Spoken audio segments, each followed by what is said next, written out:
los niños que alcen la voz, que hagan al mundo escuchar, que unan sus voces y lleguen al sol.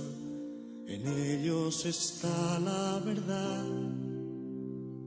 Que canten los niños que viven en paz y aquellos que sufren dolor.